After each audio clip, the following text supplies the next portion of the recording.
All right, guys.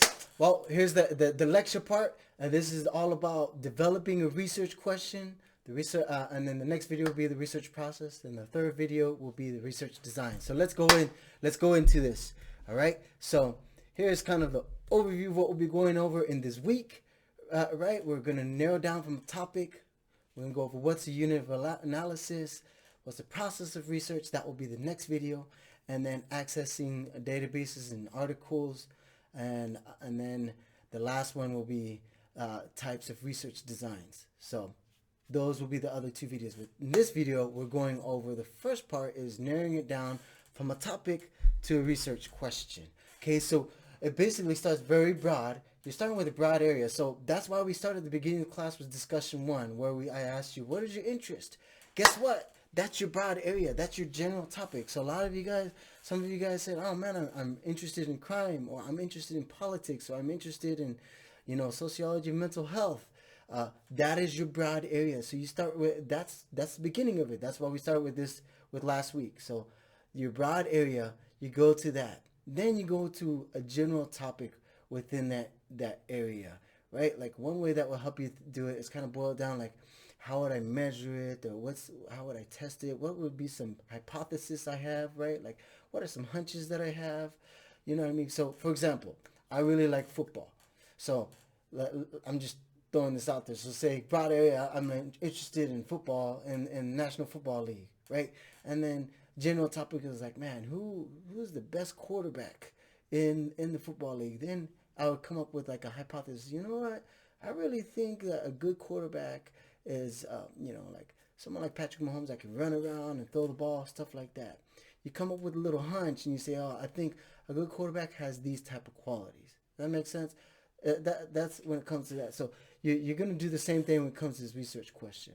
I'm interested in child psychology, a general topic within it. You know what I mean, psychology of children under stress, right? And then a specific question, like, and so we'll go over into those in these next ones. So let's start with the topic. So in sociology, there are a lot of number of broad topics. That's why last week we went over all those different topics, right? There's inequality, social movement, social psychology, health, criminology, all of that. So you ask yourself, okay, which one of these am I interested in? So that's why I got this one right there. Say maybe you're interested in inequality. Inequality here, inequality everywhere. But what type of inequality are you interested in? That's how you kind of go into it. Are you interested in gender, race, right? Let me see if that's the next one. Anyways, so are you interested in racial inequality, gender inequality, civil inequality? Which kind? You go more specific. Does that make sense?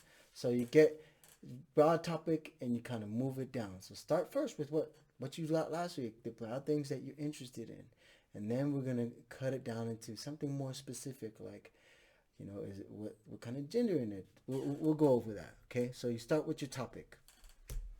Okay, so you have a general topic. This is a little bit more.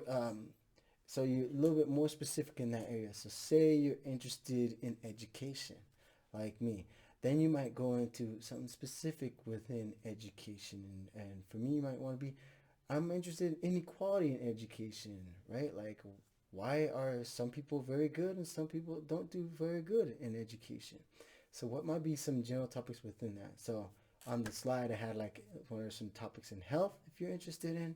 Once you think of that, then you can ask them a little bit questions to kind of narrow it down more. Think of where. So if I'm interested in education or in health, am I interested in education in the U.S.? Am I interested in China? Am I interested in Africa? Where? And if you're interested in the U.S., okay, then when? Am I interested in the U.S. back in the 50s, the 60s, 70s, 2000s, millennials? Does that make sense? So I'm interested in millennials in the U.S., that come from low income housing. Does that make sense? So this helps you kind of narrow even more. Ask those questions, then you're like, yeah, I'm more interested in racial inequality in education in the U.S. Does that make sense? So you're narrowing it down with those. You're getting a little bit more detailed with your topic. So when you're going from that broad topic, you're narrowing it down with those questions. And so, for example, that's why I knew this slide was up there. So, for example, your topic is in inequality. What type of inequality? You want racial inequality, class inequality, gender, sexuality? You choose which one you're interested in, And then you go into a little bit more specific. It's not enough just to say, oh, I'm just in inequality. You could think of what specific part are you interested in. So, what does gender impact, or what does race impact? Like, does it, well, how does race deal with, income or education? Does that make sense? So, kind of going to that. So you have inequality. Then you picked, say, a topic. So let's say gender inequality. That's a little bit more specific. And then you go into something more specific, right? So like gender inequality in the United States, right? Or women, inequality in politics and political engagements. What's the relationship between gender and political engagement, right? That's more specific, right? What is the relationship between gender and political engagement?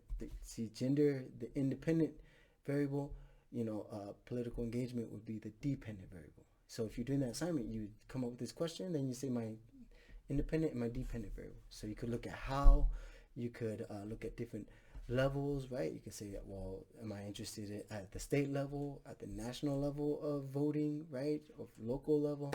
So those type of things. So that's how you started off with a general topic. I'm interested in inequality. Then you go to more specific, like what type of inequality? Oh, gender. And then more specific in the, where, when, what. And then you get into maybe a certain level. So what you end up with that. Does that make sense? So you're kind of going through that, and when you go through the readings, you find that they'll talk about the topic in a similar way. The next thing you want to think of when you come up with these questions is like, well, can I really research this question? Like, is it feasible? Does the data exist? Could I find this data somewhere? How much money would it cost to do it? Now, remember, you're not actually doing the research article. You're not doing the research right now, right? You're just thinking, could I do this? In your paper you're going to be writing, you're going to write about how you would do it. You're not going to actually do it. So don't stress about actually coming up with the research, doing it. But one thing you got to remember is research, it's complex. So you got to think of that. So once you have one question, you got to remember that's not going to be the final question. The one that you turn in, it will change, right? When you bring up one question, then another one comes, right? So, you're going to make a research question, but it doesn't mean that's the only one. There could be a number of research questions that you're interested in, like who, what, when, where, under what conditions, right? You're going to narrow that focus down. And now that you have that, you're going to think about it think about it also when it comes to content of literature, like how would you find it? We'll talk about that in the next video. But I like this this little thing right here.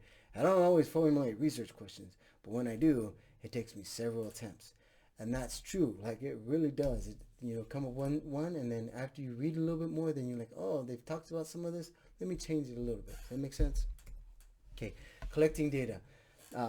So you'll talk about this in your paper eventually. Is once you got your research question, you're going to ask a few more questions. Okay, how am I going to measure this? Is it measurable? Am I going to do interviews? Am I going to look at archival data? Am I going to look at Facebook and different things? It's important that it's something that you can do, right? Like data collection, it's serious business. I like my man right there. You know what I mean? So you want to think about, kind of keep that in mind. But remember, you're not collecting the data in this class. That's not what we're doing. Okay? So that's the end of this video. The next video, we're going into the research process. So basically, start from a topic that we already talked about last week, your interest, and then what type of interest, and narrow it down. After this video, it kind of helps to go to that video about how to develop a research question and read that chapter about developing a research question. And after you do those, then it'd probably be good to come back to the second video. All right.